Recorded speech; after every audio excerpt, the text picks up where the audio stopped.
வராகியை பஞ்சமி நாளினில் கண்டு வணங்கி வந்தால் பெரும் இன்பங்கள் தங்கிடச் செய்திடுவாள், வரும் துன்பங்கள் தீர்த்திடுவாள். சிங்கத்தின் மீதினில் வந்தருள் செய்திடும் சிந்துர வண்ணத்தினாள் அன்னை செங்கையில் சங்குடன் சக்கரம் கொண்டவள் விஷ்ணுவின் அம்சத்தினாள்.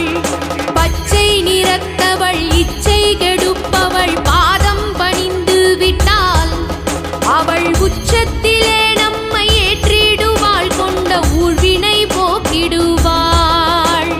சர்க்கரை வள்ளி